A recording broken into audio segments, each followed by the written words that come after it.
Hey everybody, welcome. It is vlog 8, which means one thing. It is time for circle sessions. And this week I am interviewing Isaiah Reyes, and excited to hear what God's doing in his life. So stay tuned.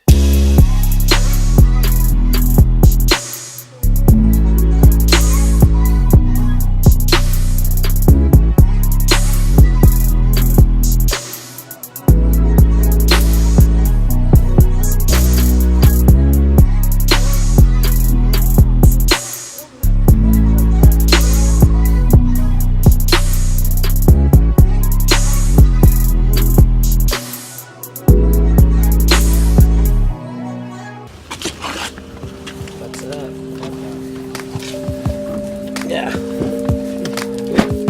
What's up?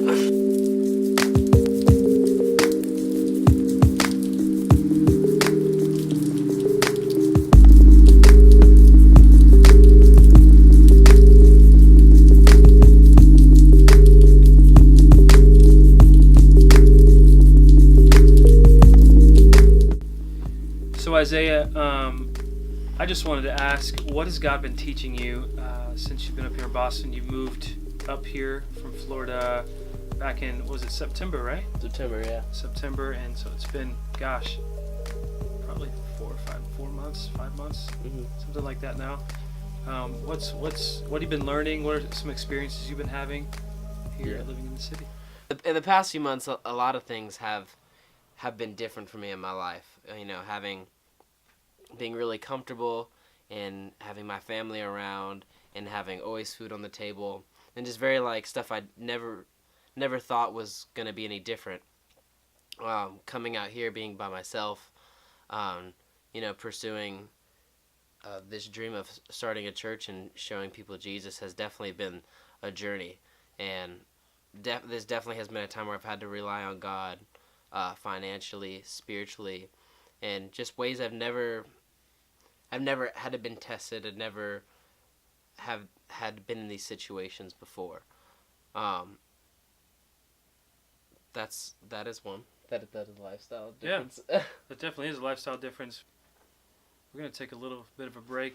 Yeah, we're gonna take a break because we got coffee. Dan's handing us coffee right now.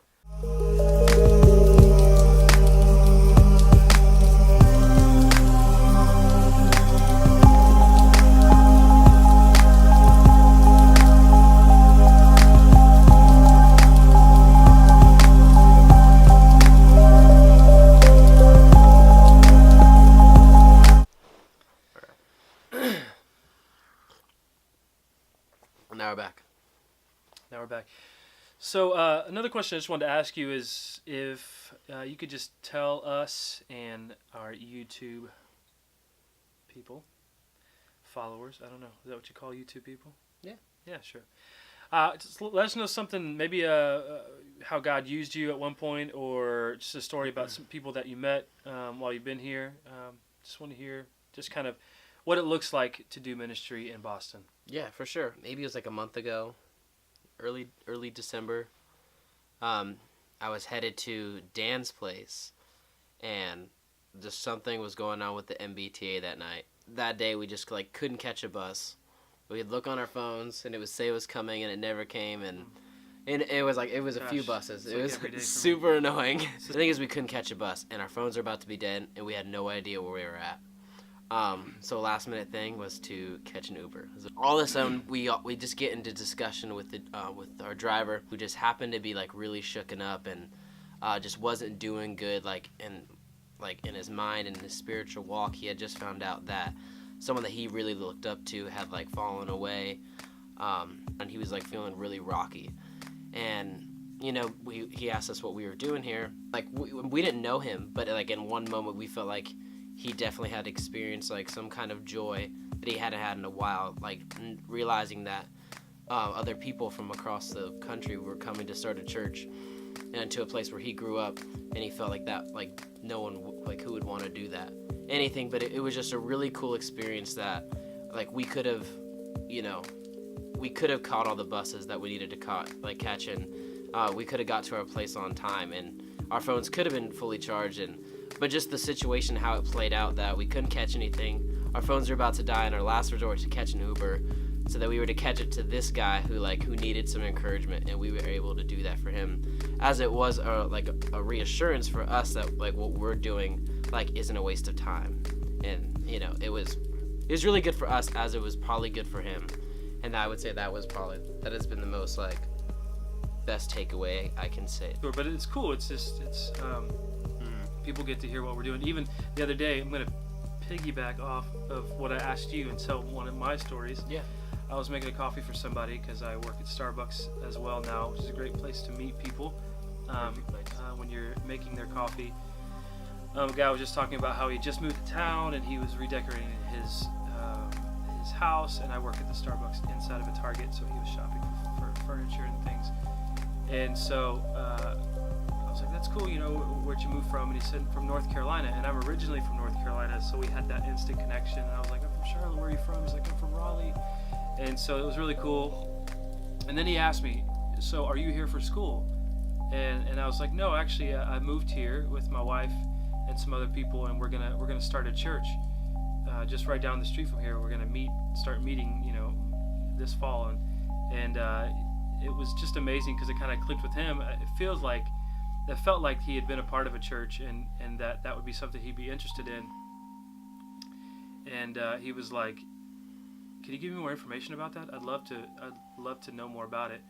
And just that connection that you make with people doing everyday things like working at Starbucks or taking an Uber, riding the bus. It is such a cool thing. And maybe we could leave this vlog today challenging you. Maybe you don't live in Boston. Maybe you live in a rural area. Maybe you live in a city, but that you don't ride public transportation. It doesn't matter where you are. I think that there's always opportunity. What I loved about reading in the New Testament, when Jesus was going from town to town, what he was doing was he was looking for opportunities, just people that he could minister to, people that he could speak to, people that he can really have compassion for. And so my challenge to you tonight, and for all of you watching, is ask God to give you opportunity. Ask God to give you opportunity to speak into people's life.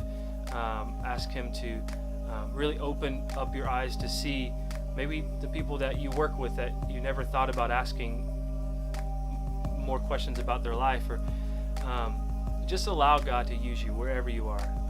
And it may not be, for us, it's on public transportation or at Starbucks, but maybe you go to school and it's in a person sitting next to you in class, or maybe whatever job you're in, maybe it's just somebody that God's kind of put in your path. And I just want to challenge you this week to take every opportunity that God gives to you, and even pray for those opportunities, because I guarantee you that there's people that need to know you because you know Jesus.